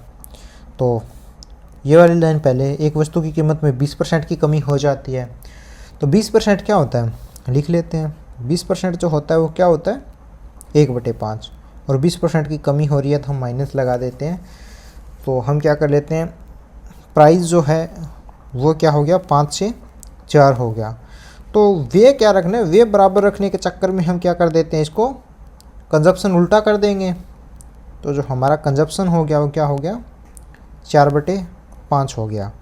अब ये जो 4/5 है, इसमें कितना कंजप्शन बढ़ रहा है, 1 यूनिट कंजप्शन बढ़ रहा है, ठीक है। अब यहाँ पे 1 यूनिट कंजप्शन बढ़ रहा है, लेकिन जो एक्चुअल में बोला है ना क्वेश्चन में, वो ये चीज़ बोल रहा है कि 2 किलोग्राम अधिक वस्तु खरीद पाता है। तो हमारा जो यहाँ पे खरीद पाता है ना, वो 1 यूनिट खरीद पाता है, लेकिन एक्चुअल में वो 1 यूनिट किसके बराबर है, 2 kg के बराबर है। तो यहाँ से अगर हम इनिशियल प्राइस जो निकाल लें, तो हमारा जो इनिशियल प्राइस आ जाएगा वो हो जाएगा 360/4/2, यानी कि टोटल जो प्राइस आ जाएगा वो आ जाएगा 45 kg, 45 रुपये पर kg आ जाएगा। तो अगर हम रिड्यूस्ड प्राइस निकाल लें, हमारा जो रिड्यूस्ड प्राइस कितना हो जाएगा, तो वो हो जाएगा 360, और यहाँ पे कितना था 5 था, 360 डिवाइडेड बाई 5 × 2 बराबर 36 रुपये आ जाएगा, ठीक है, 36 रुपये पर kg प्राइस आ जाएगा। तो अगर यहाँ से अगर हम क्वांटिटी निकाल लें, तो पहले हमारी क्वांटिटी कितनी थी, कंजप्शन हमारी कितनी थी 4 थी, फिर बाद में कितनी होगी 5 हो गई। तो अगर हम निकाल लें तो इनिशियल जो था तो 2 से मल्टीप्लाई कर देंगे, तो इनिशियल हमारा 8 था, यानी कि 8 kg हमने लिया, और हमारा जो बाद का न्यू आ गया वो 10 kg आ गया। तो कुछ ज़्यादा इंपॉर्टेंट तो है ही नहीं इस क्वेश्चन में। ऐसे क्वेश्चन है ना बहुत कम पूछे जाते हैं, लेकिन बहुत अच्छा लेवल का क्वेश्चन है। इसको दोबारा समझने की कोशिश करते हैं इस क्वेश्चन को। चलो, आप लोगों को शायद समझ नहीं आएगा, क्योंकि ये क्वेश्चन पिछली बार रिपीट हुए थे। देखो क्वेश्चन में बोल क्या रहा है, वस्तु की कीमत में 20% की कमी हुई है, यानी कि जो प्राइस है ना वो प्राइस 5 से 4 हुआ है। अब आगे क्वेश्चन पढ़ो, जिसके चलते ग्राहक 360 रुपये में 2 किलो अधिक वस्तु खरीद सकता है, यानी कि जो उसका जो व्यय है ना वो व्यय बराबर ही रख रहा है, वो व्यय चेंज नहीं कर रहा है। व्यय चेंज नहीं कर रहा है तो हमारा जो प्राइस होगा कंजप्शन उसका ठीक उल्टा हो जाएगा, यानी कि जो प्राइस 5 से 4 हुआ तो कंजप्शन जो होगा वो 4 से 5 हो जाएगा। ये चीज़ आप लोग समझो। अब यहाँ पे वो क्या बोला है, यहाँ पे बोला है कि 2 किलोग्राम अधिक वस्तु खरीद पाता है। आप ये चीज़ भूल जाओ एक बार 360, वो याद ये देखो कि 2 किलोग्राम अधिक खरीद पाता है। तो यहाँ पे जो पुराना जो कंजप्शन था वो 4 था, और नया कंजप्शन आया है वो 5 आया है। तो यहाँ पे कितना बढ़ रहा है, 1 यूनिट बढ़ रहा है, लेकिन क्वेश्चन में बोल रहा है कि एक्चुअल में 1 यूनिट नहीं 2 किलो बढ़ रहा है। तो 1 यूनिट की जो वैल्यू है ना वो कितनी आ गई, 2 किलो आ गई। तो हम यहाँ से निकाल सकते हैं कि जो स्टार्टिंग का जो प्राइस है ना वो कितना है। तो स्टार्टिंग का जो प्राइस नहीं, एक स्टार्टिंग का जो कंजप्शन है वो यहाँ पे मल्टीप्लाई करेंगे तो 8 kg आ जाएगा, और जो बाद का जो प्राइस वो जो कंजप्शन है वो कितना आ जाएगा, 2 से मल्टीप्लाई करेंगे तो 10 kg आ जाएगा। अब आप यहाँ पे ये देखो कि 360 रुपये में, पहले आप इसको डायरेक्ट ऐसे भी कर सकते हो कि 360 रुपये में वो क्या कर रहा है, 360 रुपये में पहले वो क्या कर रहा है 8 kg बाय कर रहा है। तो 360 रुपये में 8 किलो बाय कर रहा है ना, 360 ही रुपये हैं उसके पास, तो पहले भी 360 थे बाद में 360, तो पहले वो बाय कर रहा है वो कितने कर रहा है 8 kg बाय कर रहा है। तो पहले जो, अब 8 से भाग देंगे इसको तो 9 × 36, तो ये आ जाएगा 45 kg। 45 किलोग्राम, 45 रुपये पर किलोग्राम, 45 रुपये पर किलोग्राम पहले का प्राइस आ गया। अब अगर दोबारा दूसरा प्राइस हमें निकालना हो तो सेम 360 रुपये तो अब की बार है उसके पास, तो 360 रुपये अब की बार हैं, और जो बाद में जो सामान खरीद रहा है वो 10 किलो खरीद रहा है, तो डिवाइडेड बाई 10 कर दो, तो ये कितना आ जाएगा, 36 रुपये पर केजी आ जाएगा। तो ये क्वेश्चन ऐसे करना है। अब बाकी यहाँ से हम निकाल सकते हैं कि प्रारंभिक मूल्य क्या था, तो प्रारंभिक मूल्य जो था वो था 45 रुपये पर किलो, और घटा हुआ मूल्य प्रति किलो तो वो 36 रुपये प्रति किलो। अब चलते हैं अगले क्वेश्चन पे। किसी वस्तु की कीमत में 28% की वृद्धि होती है और उसके व्यय में 12% की वृद्धि होती है, तो उसकी खपत में कितने % की वृद्धि या कमी होगी। तो देखो, हमें वही कॉन्सेप्ट, एक जो रियल सा कॉन्सेप्ट है ना, वो तो आपको ध्यान होना चाहिए कि जो प्राइस है उसका मल्टीप्लाई हम करेंगे कंजप्शन के साथ, तो हमारा एक्सपेंडिचर आएगा। ये चीज़ हमें याद रखनी ही रखनी है, मतलब ये चीज़ समझो ही समझो। इसी चीज़ पे सारे क्वेश्चन जुड़े हैं। जैसे प्राइस मान के चलो किसी चीज़ का 10 रुपये पर किलो प्राइस है और हम कंजप्शन 5 केजी की कर रहे हैं, तो हमारा जो टोटल खर्चा होगा वो 50 रुपये होगा। ये चीज़ आप समझ लेते हो तो आपको ये सारे के सारे क्वेश्चन बड़े आसान लगेंगे। जैसे इस वाले क्वेश्चन में देखो, वस्तु की कीमत में 28% की वृद्धि हुई है, मतलब 100 से जो वस्तु की कीमत है ना वो 128 हो गई, 128 हो गई। तो कंजप्शन भी कितनी होनी है, व्यय कितना होना है वो भी 128 ही होगा। लेकिन हमें व्यय को सिर्फ 12% बढ़ाना है, यानी कि व्यय हमें 128 करने के बजाय व्यय करना है 112%। व्यय एक्चुअल में होना कितना था, 128 ही होना था, लेकिन हम कितना करें, 112। तो ये जो बाकी कमी जो आ रही है ना, ये कमी खपत में कम करेंगे हम, और वही हमें पूछ रहा है कि कितना कम या ज़्यादा होगा। तो हमें खपत में कमी करनी पड़ेगी, कितने की करनी पड़ेगी, तो 128 में से 112 आप घटाओ, 16% की कमी करनी पड़ेगी। कितने पे कमी करनी पड़ेगी, 128 पे कमी करनी पड़ेगी। तो यहाँ से आप इसका निकालो टोटल, तो यह आ जाएगा 16 8 128, 1/8, और 1/8 मैंने आपको बताया था 12.5% होता है। तो सेम यही चीज़ हमें बार बार समझनी है, और ज़्यादा कुछ लंबा चौड़ा करना नहीं है। उम्मीद करता हूँ आपको समझ आ गया होगा। अब देखो अगला क्वेश्चन, जब किसी वस्तु की कीमत 20% कम हो जाती है तो उसकी बिक्री X% बढ़ा दी जाती है। यदि राजस्व प्राप्ति में 25% की वृद्धि हो जाती है तो X का मान ज्ञात कीजिए। बड़ा ही इंटरेस्टिंग क्वेश्चन है। हमें सिर्फ वही करना है जो हमने समझा है, वही कि देखो वस्तु की कीमत में 20% की कमी होगी। मान के चलो आपके पास एक दुकान है, दुकान में आप कुछ भी बेच रहे हो, जैसे चिप्स बेच रहे हो। 5 रुपये की चिप्स थी, 5 रुपये की चिप्स अगर आपने एक दिन में 10 पैकेट बेचे तो आपके पास जो टोटल आपके जो खाते में रुपए आएंगे वो कितने आ जाएंगे, 50 रुपये आ जाएंगे। लेकिन यही चिप्स अगर बढ़कर 10 रुपये की हो जाए और आप 10 चिप्स ही बेच रहे हो तो अब कितने रुपए आएंगे, 100 रुपये आएंगे। तो ये चीज़ हमें समझनी है। सेम ऐसे ही कॉन्सेप्ट पे काम कर रहा है। तो देखो वस्तु की कीमत में 20% की कमी हुई, कम हो गई, यानी कि 100 से जो वस्तु की कीमत हो गई वो कितनी हो गई, 80 हो गई। उसने बिक्री X% बढ़ा दी। ये से ध्यान रखना, बिक्री X% बढ़ा दी, जिससे राजस्व में प्राप्ति जो हुई 25% की वृद्धि हुई। तो जो एक्चुअल में जो परसेंट जो होना था ना, कि उसकी जो चिप्स थी 100 रुपये से 80 रुपये की हुई, तो उसका जो टोटल जो उसके बैंक में आने थे वो भी 80 रुपये ही आने थे, क्योंकि उसका जो कीमत है वो कम हुआ। लेकिन इस 80 की बजाय क्या हुआ, उसके बैंक में एक्स्ट्रा आए 25%, यानी कि 125% आए। तो उसने बिक्री कितनी ज़्यादा की होगी, तो यहाँ पे जो बिक्री की है ना, वो बिक्री के कारण इसका लाभ हो रहा है 25%। तो ये कितना ज़्यादा है, 45%। कितने पे, 80 पे।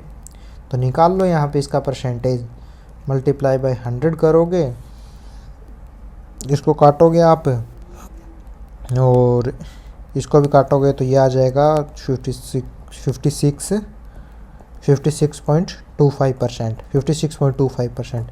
ये जोड़ घटा वाला काम आप अपने हिसाब से करना जैसा आपको अच्छा लगता है, क्योंकि अंत में ये चीज़ सीखना बड़ा मुश्किल हो जाता है। अब अगला क्वेश्चन देखो, एक त्रिभुज के आधार में 40% की वृद्धि की जाती है, उसकी ऊंचाई में कितने प्रतिशत बढ़ाई जानी चाहिए ताकि क्षेत्रफल में 60% की वृद्धि हो। तो सेम उसी कॉन्सेप्ट पे ये वाला क्वेश्चन है। देखो 40% की वृद्धि यानी कि 100 से कितना किया, 140 किया। अब ये 100 से 140 कर रहे हैं तो क्षेत्रफल भी 140 होगा, लेकिन क्षेत्रफल 60 बढ़ के 140 नहीं 160 हो रहा है। तो कितना बढ़ा रहा है, 20% बढ़ा रहा है। कितने पे, 20%। कितने पे, 140 पे। तो 1/7, और 1/7 का मैंने आपको बताया था 14 से ही 2/7 होता है।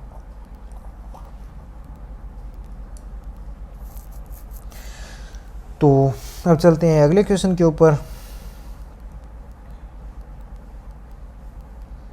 तो अब जो कॉन्सेप्ट आ गया ना, वो कॉन्सेप्ट आ गया इनकम एक्सपेंडिचर के साथ सेविंग का। ठीक है, इस पे क्वेश्चन देख लेते हैं जल्दी जल्दी। जैसे पहला क्वेश्चन ये देख लेते हैं कि एक व्यक्ति अपनी आय का भाग खर्च करता है। ओके, कितना भाग खर्च करता है ये हमें पता नहीं है, क्वेश्चन शायद मिसप्रिंट हो गया है। तो आगे क्वेश्चन पढ़ते हैं। यदि उसकी आय में 14% की वृद्धि होती है तो व्यय में 20% की वृद्धि हो जाती है। व्यक्ति की बचत में कितने % की वृद्धि होगी। तो जिस हिसाब से क्वेश्चन है उस हिसाब से 2/3 भाग खर्च कर देता है। 2/3 लिख लो आप, 2/3 भाग खर्च कर देता है। तो अगर वो इंसान 2/3 भाग खर्च कर देगा, उससे पहले हमें समझना है कि आय वाले में दिक्कत क्या होती है। ये चीज़ समझो, इनकम होती है एक, तो इनकम के बाद इंसान के खर्चे होते हैं, और खर्चों के बाद जो एक बचता है पैसा, वो उसकी क्या कहलाती है, सेविंग कहलाती है। ये चीज़ इसमें हमें समझनी है। तो डायरेक्ट सी बात है, हम 2/3 है, ये 2/3 भाग खर्च कर देता है, तो हम इनकम मान लेते हैं ना, 3 इनकम है, 2 भाग खर्च कर देगा तो इसका बचत तक क्या होगा, 1 भाग होगा। अब इन्हीं को अगर बढ़ाना घटाना है तो हम क्या कर लेते हैं, 300 मान लेते हैं अपने हिसाब से, 200 मान लेते हैं और 100 मान लेते हैं। यानी कि उस इंसान की जो इनकम थी वो 300 रुपये थी, उसका जो खर्चा है वो 200 और सेविंग कर रहा है 100 रुपये के। तो अब क्या बोल रहा है कि आय में 14% की वृद्धि हो। तो आय में 14%, तो 100 पे 14 14 और 300 पे यानी कि 3 गुना, तो 14 थी है 42। तो उसकी जो नई इनकम हो गई वह क्या हो गई, 342 रुपये हो गई। अब क्या बोल रहा है, व्यय में 20% की वृद्धि। तो 100 पे 20 तो 200 पे 40, तो यानी कि उसका जो व्यय हो गया वो क्या हो गया, 240 रुपये। तो व्यक्ति की बचत में कितने % की वृद्धि होगी, तो 42 रुपये इनकम बढ़ रही है और 40 रुपये उसमें से वो खर्च कर दे रहा है, तो उसकी जो बचत होगी वो कितनी होगी, 2 रुपये की बचत होगी। कितने पे होगी, तो वो होगी 100 पे। पहले उसकी बचत 100 थी, अब 2 और हो रही है, यानी कि उसकी बचत में जो बढ़ोतरी हो रही है वो हो रही है 2% की। एक एक चीज़ है ना, आप आराम से समझो, जैसे होता है ना वैसे चीज़ें को धीरे धीरे समझोगे ना, तब जाके चीज़ें आपको बड़ी आसानी से समझ आने लग जाएंगे। अब देखो, रूपा की बचत उसके व्यय का 16% है। यार पेन नहीं चल रहा है, क्या दिक्कत हो गई। रूपा की बचत उसके व्यय का 16% है। तो हम मान लेते हैं यहाँ पे कि रूपा की जो बचत है ना, यहाँ पे लिख लेते हैं, जैसे इनकम लिख लिया, इनकम के बाद क्या आता है, एक्सपेंडिचर, और उसके बाद सेविंग। देखो एग्ज़ाम में हमें ये चीज़ लिखनी नहीं है, यहाँ तो मैं समझा रहा हूँ आपको। जैसे मान के चलो उसकी 16%, रूपा की बचत उसके व्यय का 16% है, तो हम क्या करते हैं, यहाँ पे सबसे पहले बचत मानते हैं। बचत व्यय का 16% है, तो व्यय क्या हो जाएगा, व्यय का 16%, तो व्यय ही हम 100 मान लेते हैं ना। व्यय अगर 100 मानेंगे तो उसकी जो बचत होगी वो कितनी हो जाएगी, 16 हो जाएगी। अगर व्यय 100 है, बचत 16 है, तो इनकम 116 हो जाएगी। हमें बस क्वेश्चन जो बोल रहा है ना उसके हिसाब से करना है। जैसे रूपा की बचत उसके व्यय का 16% है, तो उसका व्यय आप 100 मान लो ना। 100 मानोगे तो उसका 16%, व्यय अगर 100 मानोगे तो उसका 16% 16 होता है। और आप लोगों को ये तो पता ही है कि व्यय और इनकम, व्यय और सेविंग दोनों जुड़कर क्या बनते हैं, इनकम बनते हैं। तो इतना चीज़ हमें पता होनी चाहिए। तो अब आगे क्वेश्चन को पढ़ते हैं। यदि उसकी बचत में 25% की वृद्धि हो, बचत में 25% यानी कि 1/4, तो 16 का 1/4 यानी कि 4, तो इसमें 4 की वृद्धि हो, बचत क्या हो गई, 20 हो गई 4 की वृद्धि करने के बाद। अब देखो व्यय में 10.5% की वृद्धि, तो 100 का 10.5 10.5 ही हो जाएगा, यानी कि ये क्या हो गया, 110.5 हो गया। तो उसकी आय में कितने परसेंट की वृद्धि होगी। तो अब नई आय जोड़ लो ना। अब 110 ये है, 20 ये है, तो ये क्या हो जाएगी 130.5 हो जाएगी। अब बढ़ोतरी कितनी हो रही है, तो 116 और 14 130, यानी कि जो बढ़ोतरी हो रही है वो हो रही है 14.5 की। कितने पे, 116 पे। 116 पे मल्टीप्लाई बाई 100, यहाँ से आप निकालोगे तो आपका जो परसेंटेज आएगा वो आएगा, ये पॉइंट से ये 0 कट गया, और इसको अगर 2 से काटेंगे तो 16 5, मोटा मोटी देख लेना यार, 12 से 13% के बीच आएगा जिस हिसाब से देख रहा है। तो आप कैलकुलेशन करके देख लेना इस चीज़ की। अब चलते हैं अगले क्वेश्चन के ऊपर। एक व्यक्ति का मासिक व्यय उसकी मासिक बचत से 40% अधिक है। अब मैं बहुत बार ये बोल रहा हूँ कि जैसा वो क्वेश्चन बोल रहा है ना, बस वैसा ही करो, सोचो और वैसा ही करो, सेम, कुछ नहीं करना है हमें। आप ये चीज़ लिख लो, पहले लिख लिख के कर लो। चाहे जैसे मासिक व्यय उसकी मासिक बचत से 40% अधिक है, तो अब की बार बचत को बेस मान रहा है, वो बचत को बेस मान रहा है, तो हम क्या करते हैं, हम सेविंग को बेस मान लेते हैं, यानी कि 100 मान लेते हैं, और उसकी बचत से 40% अधिक उसका व्यय है, यानी कि जो उसका एक्सपेंडिचर है वो 40% अधिक, यानी कि 140 है। तो यहाँ से उसकी इनकम क्या हो जाएगी, इनकम वो हो जाएगी 100 उसकी सेविंग है, 140 उसका खर्चा है, तो इनकम होगी 240 हो गई। यदि उसकी मासिक आय में 40% की वृद्धि की जाए, मासिक आय में 40% यानी कि 2/5, और उसके मासिक व्यय में 60% की वृद्धि करी जाए, यानी कि 3/5, तो वह महीने में 270 रुपये अधिक बचाता है। ये वाला छोड़ दो, एक बार यहीं तक सॉल्व करते हैं। तो देखो इसका 5 से काटेंगे इसको, तो 5 से काटेंगे तो ये कितने पे आ जाएगा, 5 चौके 20 और 48, और 48 दूनी 96, तो इसके 96 रुपये एक्स्ट्रा इनकम हो जाती है। अगर 96 रुपये एक्स्ट्रा इनकम हो जाती है तो 240 में 96 जोड़ेंगे तो यह आ जाएगा 336 रुपये। अब उसका नया जो इनकम है वो 336 रुपये है। अब उसका नया जो खर्च होगा वो क्या होगा, इसको 5 से काटेंगे तो ये 5 से काटेंगे तो ये कट जाएगा 3, 5 तिये 15 और 5 दूनी 10, और 32 गुना 3 करोगे तो ये भी आ जाएगा, नहीं ये इस पर नहीं कटेगा, एक बार रुको, 5 तिये 15, 5 तिये 15 तो कट ही नहीं रहा है, सॉरी 5 तिये 15 तो है ही नहीं है, 5 दूनी 10 और ये कट जाएगा, 5 दूनी 10, बचा कितना 4 और 8 45, और 28 तिये करोगे तो यह आ जाएगा 84। तो 140 और 84 जुड़ के जो नया आ जाएगा वो आ जाएगा 224 रुपये। 8 और 4 12, 6 और 4 ठीक है, 8 4 22 ठीक है, 224 रुपये आ गया। अब इसका इनकम 336 रुपये है, उसका एक्सपेंडिचर 224 रुपये है, तो उसकी सेविंग क्या हो जाएगी, इनकम में से खर्चा घटाएंगे तभी तो सेविंग आएगी। तो 136 में से ये घटाएगा तो 36 में से 24 गया 12, 112 रुपये बचे, ठीक है। तो अब आप ये देखो कि उसकी सेविंग जो थी 100 थी, अब 112 हो गई, तो कितने परसेंट बढ़ी, यहाँ से डायरेक्ट पता चल रहा है कि 12% बढ़ी। अब इस जो 12% के ना, अब आगे चलते हैं थोड़ा सा, ये जो 12% सेविंग बढ़ी है ना, इस 12% की उसने क्या बोल रखा है, उसने अब की बार हमें ऐसे नहीं दे रखा है, उसने दे रखा है कि जो उसकी सेविंग बढ़ी है ना 2070 रुपये अधिक बढ़ी है। तो अब की बार हमें डायरेक्ट नंबर मिला हुआ है, तो जो 12% की वैल्यू है ना वो है 2070। तो 12% की वैल्यू 2070 है, तो यहाँ से हमें क्या निकालना है, तो प्रारंभिक मासिक खर्च निकालना है। तो प्रारंभिक मासिक खर्च हमारा कितना था, 140% था प्रारंभिक मासिक खर्च। तो कर लो 2070 डिवाइडेड बाई 12 इंटू 140% था।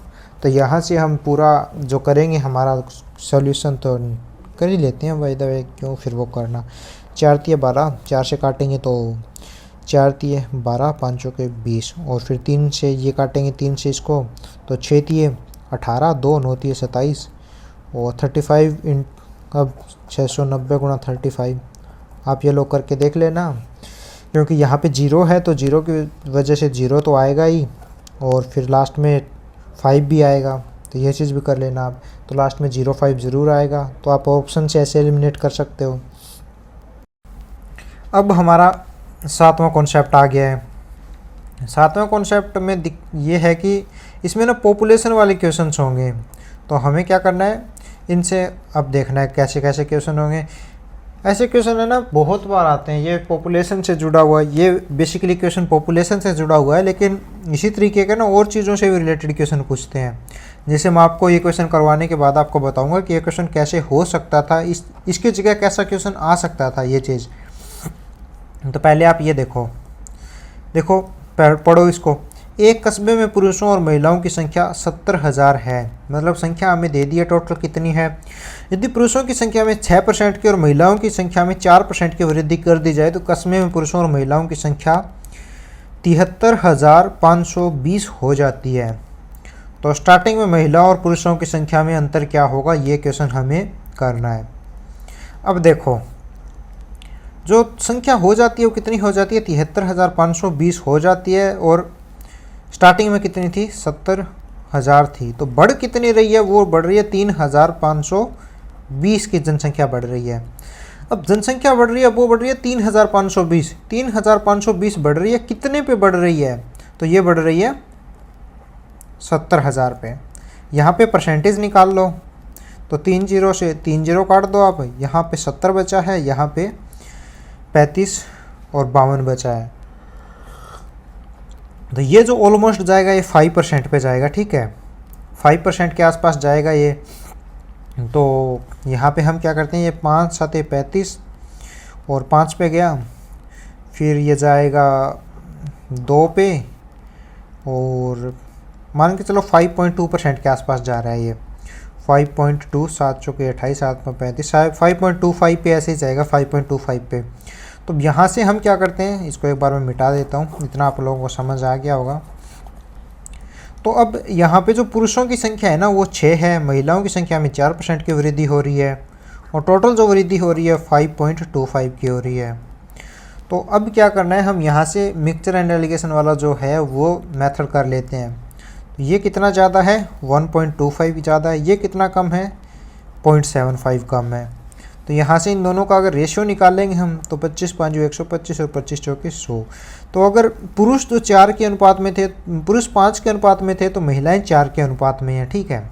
तो यही चीज़ हमें देखनी है कि टोटल कितने हो गए, 5 और 4 9, तो टोटल हो गए, वो हो गए 9।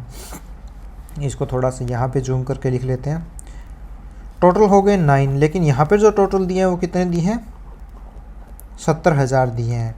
तो यहाँ से हम वैल्यू निकाल सकते हैं, कितने की हमें निकालनी है, सॉरी टोटल 70,000 नहीं दिए, टोटल दिए हैं वो दिए हैं 73,520, और यहाँ से हमें वैल्यू निकालनी है, वो यहाँ से किसी की भी निकाल सकते हैं। महिलाओं की निकालनी है तो 4 से मल्टीप्लाई कर दो, पुरुषों की निकालनी है तो 5 से मल्टीप्लाई कर दो। ये तो हो गया इसका ऐसे शॉर्टकट तरीका, एक तरीके से मान लो कि हाँ इसको जल्दी से जल्दी कैसे निकाला जाता है। लेकिन इस वाले पे आप विश्वास ना करके मैं तो चाहता हूँ आप एक और करो, एक और तरीका मैं इसका बताता हूँ आपको। जैसे क्वेश्चन क्या बोल रहा है, क्वेश्चन ये बोल रहा है कि महिलाओं में है ना 5-4% की वृद्धि हो रही है और पुरुषों में हो रही है वो 6% की वृद्धि हो रही है। तो हम ऐसा मान लेते हैं ना कि जो मेल हैं, मेल में 6% की वृद्धि है, फीमेल में है वो है 4% की वृद्धि। तो हम ऐसा ही मान लेते हैं ना कि दोनों में ही 6% की वृद्धि हो रही है। अगर दोनों में 6% की वृद्धि होगी तो फिर पूरी पॉपुलेशन में ही 6% की वृद्धि होगी ना, पॉपुलेशन में या तो मेल है या तो फीमेल है। तो मैं ऐसा बोल सकता हूँ कि पूरी पॉपुलेशन में ही 6% की वृद्धि होगी, और 6% की वृद्धि होगी तो 70,000 का अगर हम 6% निकालेंगे तो वो आएगा 4200, यानी कि टोटल जो वृद्धि हो रही है 4200 की हो रही है। लेकिन हमें एक्चुअल में क्वेश्चन में जो दी गई है ना टोटल वृद्धि, वो दी गई है 3,520 की, और हमारे जो हिसाब से वो वृद्धि निकल रही है ना 6% के हिसाब से वो 4200 रुपये निकल रही है। तो जो एक्स्ट्रा ये निकल रही है ना 780 रुपये की वृद्धि, 780 रुपये की है ना, 7 और 5 12, 680 रुपये की वृद्धि निकल रही है, सॉरी ये 680 रुपये की वृद्धि ये निकल रही है ना, हम जो निकाल रहे हैं उसमें वो इसीलिए निकल रही है क्योंकि हमने 2% महिलाएं एक्स्ट्रा मानी हैं। महिलाएं यहाँ पे 4% हैं, हम मान रहे हैं 6%, यानी कि ये जो 2% हम एक्स्ट्रा मान रहे हैं ना, उन 2% की वजह से है ना हमारा ये 680 एक्स्ट्रा आ रहा है। तो यहाँ से 1% की वैल्यू निकालोगे आप तो 34,000, और यहाँ से 100% की वैल्यू निकालोगे तो 34,000, यानी कि महिलाएं 34,000 हो गई और पुरुष हो गए वो हो गए 36,000। तभी तो 70,000 होंगे। दोनों के बीच का डिफरेंस अगर हमें निकालना है तो इनके बीच का डिफरेंस 2,000 आ जाएगा। तो आप ऐसे भी क्वेश्चन को कर सकते हो, तो वो आपकी इच्छा है जैसा आप करना चाहो। अब ये वाला क्वेश्चन देखो, एक गांव की जनसंख्या 9600 थी, ठीक है। एक वर्ष में पुरुषों की जनसंख्या 8% और महिलाओं की जनसंख्या में 5% की वृद्धि हुई और गांव की जनसंख्या 10,272 हो गई। तो 10,200, मैं तो वही बोलूँगा आपको, सेम फिर से वही चीज़ बोलूँगा कि यहाँ पे 5% है, यहाँ पे 8% है। तो या तो आप दोनों की संख्या 5% मान लो या दोनों की 8% मान लो, वो आप पे डिपेंड करता है। जैसे मैं मान लेता हूँ, दोनों की ही मान लेता हूँ कि मैं यहाँ पे पिछली बार ज़्यादा माना तो यहाँ पे 5 मान लेता हूँ कि पुरुषों की जो मेल थे उनकी 8% हुई है, फीमेल है उनकी 5 हुई है। तो मैं क्या कर लेता हूँ, दोनों की ही 5% मान लेता हूँ। तो यहाँ पे मेल्स की 3% कम माने हैं ना, मेल्स बोल रहा हूँ, मेल की 3% कम मान रहे हैं ना हम। तो फिर यही करना है हमें। टोटल पॉपुलेशन 5% बढ़ गई, तो 9600 का 5%, आप लोगों को पता ही होगा 9600 का 5% कितना होता है। 9600 का 5% होगा 960 और इसका आधा होगा वो होगा 480। तो 9600 का 5% होगा 480, यानी कि टोटल जो वृद्धि होनी है वो होनी है 480 की। पर एक्चुअल जो वृद्धि हो रही है वो कितनी हो रही है, चलो माइनस करके देख लेते हैं। लेकिन जो एक्चुअल वृद्धि हो रही है वो हो रही है 672 की। हमने कितनी की 480 की। तो जो डिफरेंस आ रहा है ना वो, ये कितने का डिफरेंस आ रहा है, 480, इसमें से माइनस करेंगे तो ये बचेगा 2 और ये बचेगा 5 और ये बचेगा 1। तो 152 हमारा जो कम आ रहा है ना वो इसीलिए आ रहा है क्योंकि हमने 3% यहाँ कम माना है, 3% मेल कम माने हैं। ये घट तो सही रहा है ना, 152 तो नहीं आना चाहिए। यहाँ पे 2 और 17 में से 8 गया 9, सॉरी 9 आएगा, यहाँ पे 192 आएगा। तो ये जो 192 हमारा कम आ रहा है ना इसीलिए आ रहा है क्योंकि हमने मेल 3% कम मानने हैं। तो इन्हीं 3% मेल की वैल्यू है 192 है और हमें वृद्धि से पहले पुरुषों की संख्या ज्ञात करनी थी। तो हमारा 100% निकाल लो, तो इसको 3 से भाग दे के 100 से मल्टीप्लाई कर दो, हमारा 100% आ जाएगा। तो इसको करना चाहो तो आप कर सकते हो। 6 × 18 और 4 × 12 यानी कि 6400 थे मेल। अब चलते हैं अगले क्वेश्चन के ऊपर। ये जुड़ा है वेन डायग्राम से और वेन डायग्राम के क्वेश्चन बहुत बार पूछे जाते हैं।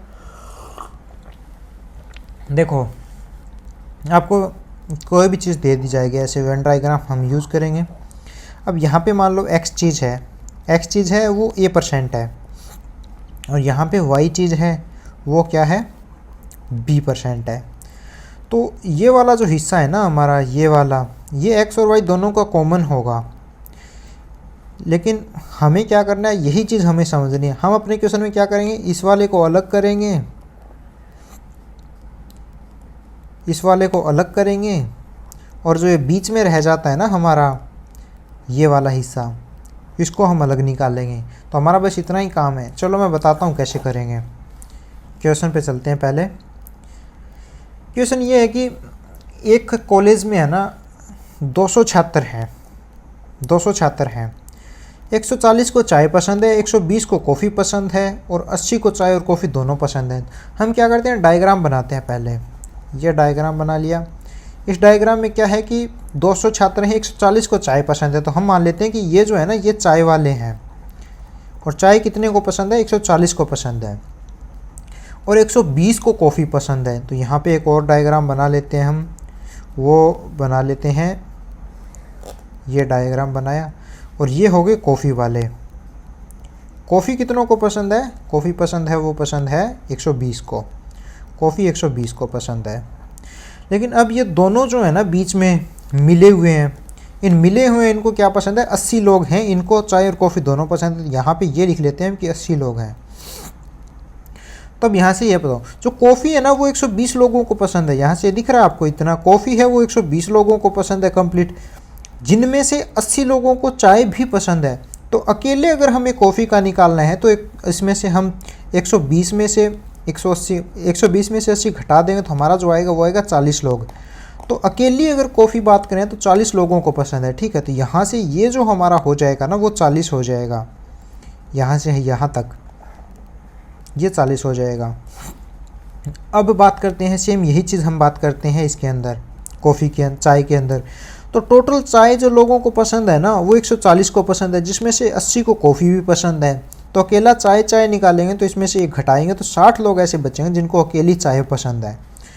तो यहाँ से हम निकाल सकते हैं अपना क्वेश्चन।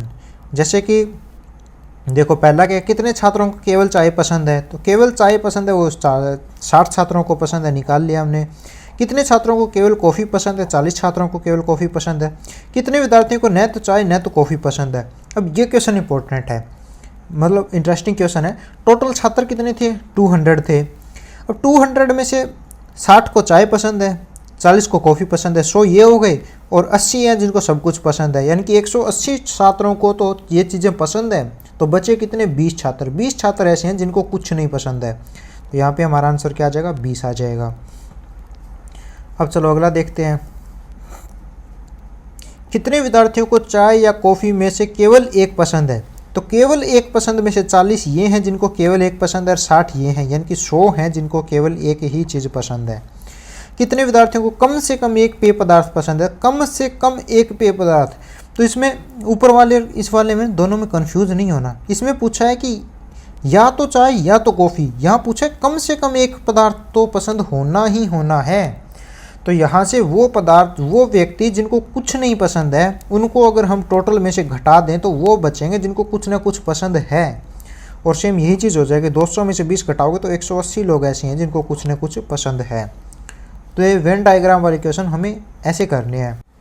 अब ये वाला क्वेश्चन सॉल्व करते हैं। आप ये क्वेश्चन पढ़ो और मैं तब तक इसके गोले बना लेता हूँ क्योंकि हमें इनकी ज़रूरत पड़ेगी। तो आप लोग क्वेश्चन को पढ़ो, तब तक मैं अपना काम कर लेता हूँ।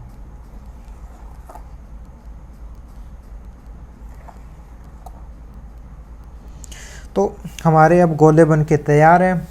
अब देखो क्वेश्चन जैसा जैसा बोलता है, 60 छात्र है ना टाइम्स ऑफ इंडिया पढ़ते हैं, तो टाइम्स ऑफ इंडिया मान लेते हैं हम, जो पढ़ते हैं वो 60 छात्र पढ़ते हैं। अब यहाँ पे हिंदू जो पढ़ते हैं वो 55 छात्र पढ़ते हैं, और इकोनॉमिक्स टाइम जो पढ़ते हैं वो पढ़ते हैं 45 छात्र। अब देखो यहाँ पे एक लाइन है ना, सबसे ये चीज़ इंपॉर्टेंट है कि यदि 4 छात्र है ना, सब तीनों समाचार पढ़ते हैं, तो 4 को बीच में लिखो। ये जो 4 है ना, ये जो 4 हैं, ये वाले 4 एक बार बीच में लिख लो इनको, कि ये 4 है ना, ये तीनों चीज़ें पढ़ते हैं। अब आगे क्वेश्चन शुरू करते हैं। यदि 19 छात्र टाइम्स ऑफ इंडिया हिंदू पढ़ते हैं, तो यदि 19 छात्र, मतलब ये मार्क ही कर देता हूँ आप लोगों को देखने में आसानी होगी। ये जो 19 छात्र है ना, 19 छात्र ये टाइम्स ऑफ इंडिया और हिंदुस्तान दोनों ही पढ़ते हैं, लेकिन इन 19 में से अगर ये 4 माइनस कर दें तो यहाँ पे इस वाले गोले में कितने बचेंगे, 15 बचेंगे, यानी कि ये टोटल कितने बचे, 15 बचे। सेम यही चीज़ यहाँ पे कि जो यार ये PDF सेविंग होने में बड़ा टाइम लेती है। सेम यही चीज़ यहाँ पे कि अगर हिंदुस्तान और इकोनॉमिक्स टाइम मिलकर 12 छात्र पढ़ते हैं, तो 12 में से अगर ये 4 माइनस करेंगे तो ये वाले कितने बचेंगे, 8 छात्र बचेंगे। सेम यही यहाँ पे करना पड़ेगा हमें। इकोनॉमिक्स टाइम और टाइम्स ऑफ इंडिया मिलकर अगर 15 छात्र पढ़ते हैं तो ये इकलौते कितने पढ़ेंगे, तो 4 माइनस कर तो 11 छात्र पढ़ेंगे। अब ये हमारा यहाँ का सॉल्व हो गया। अब हम क्या करते हैं, अब हम टोटल्स में से सॉल्व करते हैं। जैसे एग्जांपल के लिए ये जो कंप्लीट गोला है ना, कंप्लीट गोला ये 60 का है, लेकिन इस 60 में है ना ये वाले जो है ना, ये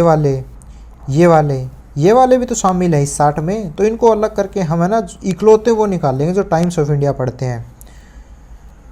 तो चलो शुरू करते हैं। तो देखो ये कितने हैं, 15, ये कितने, 4, 15 और 4 19, 19 और 11 30, तो 60 में से 30 गया तो ये बचेंगे 30 जो इकलौते टाइम्स ऑफ इंडिया पढ़ते हैं। इसके अलावा सेम यही चीज़ हमें यहाँ पे करनी है। तो 15 और 4 19, 19 और 8 27, तो अगर हम 55 में से 27 माइनस करेंगे तो 28 बचेगा। तो ये जो हिंदुस्तान पढ़ते हैं ना, हिंदू पढ़ते हैं, ये 28 बचे। अब इसके बाद आता है इकोनॉमिक्स टाइम, तो यहाँ पे 11 और 4 15, 15 और 8 23, तो 45 में से 23 घटाएंगे तो ये बचेंगे 22। तो हिंदुस्तान टाइम इकोनॉमिक्स टाइम पढ़ते हैं वो बचे 22। अब यहाँ से हम कोई भी क्वेश्चन सॉल्व कर सकते हैं जो हमारे सामने आएगा वो। वे जो केवल टाइम्स ऑफ इंडिया पढ़ते हैं 30 लोग हैं टाइम्स ऑफ इंडिया पढ़ने वाले। वे जो केवल द हिंदू पढ़ते हैं 28 लोग हैं। ये रहे 28 द हिंदू पढ़ने वाले, ओनली द हिंदू पढ़ने वाले, ये वाला हिस्सा है 28 का, ये वाला। वे जो बिल्कुल एक समाचार पढ़ते हैं, जो एक ही समाचार पढ़ते हैं, ठीक है, तो 30 ये जो केवल टाइम्स ऑफ इंडिया पढ़ते हैं, 22 ये जो केवल इकोनॉमिक्स टाइम पढ़ते हैं, 30 और 22 52 और 28 ये, तो 52 और 28 80 लोग। तो 80 लोग ऐसे हैं जो केवल एक एक ही अखबार पढ़ते हैं। अब इसके अलावा वो जो कम से कम 2 समाचार पत्र पढ़ते हैं, कम से कम 2 तो पढ़ते ही हैं, ये पूछा है। तो 80 तो ये लोग हैं जो पढ़ते हैं। उसके अलावा 11 ये लोग हो गए, 8 ये लोग हो गए और 15 ये लोग हो गए। ये तो कम से कम, अच्छा इसमें पूछा कम से कम 2 समाचार पढ़ते हैं, तो हमें वो लेना है जो कम से कम 2 तो पढ़ते ही हैं, 2 से ज़्यादा भी पढ़ते हो चाहे। तो 15 ये लोग हैं जो 2 समाचार पढ़ते हैं, 8 ये लोग हैं जो 2 समाचार पढ़ते हैं, 11 ये हैं तो 2 समाचार पढ़ते हैं। लेकिन इनके अलावा 4 ये लोग भी हैं जो 3 समाचार पढ़ते हैं। तो हमें कम से कम 2 वाले लेने हैं, तो मतलब 3 वाला भी लेना है। तो अगर इनको ऐड करेंगे तो 11 और 4 15 और 15 30, 30 और 8 38, तो 38 लोग ऐसे हैं जो कम से कम 2 समाचार पत्र तो पढ़ते ही पढ़ते हैं। जो कम से कम 1 समाचार पत्र पढ़ते हैं, तो कम से कम 1 समाचार पत्र पढ़ते हैं, उसमें आ जाएंगे वो सारे के सारे जो इस डायग्राम में हैं। तो उनको काउंट करो, इनको काउंट कर लेते हैं। बाकी देखो आप, तो इनको 30 और 28 और 22 इसको काउंट किया था हमने, तो इसको काउंट किया था हमारा 80 आया था, और इस बीच वाले को काउंट किया था 38 आया था। अगर दोनों को जोड़ेंगे तो हमारा जो आंसर आएगा वो आएगा 118। तो ये हैं जो दोनों कम से कम 1 समाचार पढ़ते हैं। वो जो अधिकतम 1 समाचार पढ़ते हैं, अधिकतम 1 समाचार का मतलब है कि 1 समाचार तो पढ़ते ही पढ़ते हैं, या फिर ना भी पढ़ते हो तो कोई दिक्कत नहीं है। तो अधिकतम 1 समाचार पढ़ते हैं, 1 से ज़्यादा नहीं पढ़ते। तो 80 लोग तो हमने ये काउंट कर ही लिए थे जो कि 1 समाचार पढ़ते हैं। और हमारे 2 लोग ऐसे भी हैं जो कुछ नहीं पढ़ते। टोटल छात्र 120 हैं, और 120 में से 118 हैं जो पढ़ते हैं कुछ न कुछ। तो 2 ऐसे हैं जो कुछ नहीं पढ़ते, तो वो 2 भी काउंट होंगे अधिकतम 1 समाचार में, और वो भी काउंट होंगे जो 1 पढ़ते हैं। यानी कि टोटल 82 स्टूडेंट ऐसे हो गए। अब चलते हैं इस पे, वो जो हिंदू पढ़ते हैं लेकिन इकोनॉमिक्स टाइम नहीं पढ़ते, वो जो हिंदू पढ़ते हैं। तो यहाँ पे देखो हिंदू कितने लोग पढ़ते हैं, 28 लोग हैं जो हिंदू पढ़ते हैं, जो टोटल हिंदू ही पढ़ते हैं, ठीक है। ये 28 हैं जो हिंदू पढ़ते हैं, जो मार्क के उस चीज़ पे देखो, तो ये 28 काउंट हो जाएंगे। यहाँ पे अलग से लिख लो, ये 28 काउंट हो जाएंगे। इसके अलावा हमें देखना है कि इकोनॉमिक्स टाइम नहीं पढ़ते, लेकिन ये 15 लोग हैं, ये हिंदू तो पढ़ते हैं लेकिन इकोनॉमिक्स टाइम नहीं पढ़ते। ये 15 वाले भी, जो अलग से मार्क कर देता हूँ अलग से, ये 15 भी। तो हमें क्या करना है, ये 15 भी इसमें ऐड कर देना है। तो 28 15 करेंगे तो क्या आ जाएगा 33, नहीं 43। तो 43 ऐसे हैं जो हिंदू पढ़ते हैं लेकिन इकोनॉमिक्स टाइम नहीं पढ़ते। तो इसका आंसर आ जाएगा, वो आ जाएगा 43। तो ऐसे था इतना लंबा क्वेश्चन। इसको 2 बार 3 बार जितनी बार आप देख सकते हो आप लोग देखो। अब आते हैं अगले कॉन्सेप्ट के ऊपर। अगला कॉन्सेप्ट जुड़ा हुआ है, वो जुड़ा हुआ है इलेक्शन बेस्ड क्वेश्चन से। देखो डायरेक्ट इसमें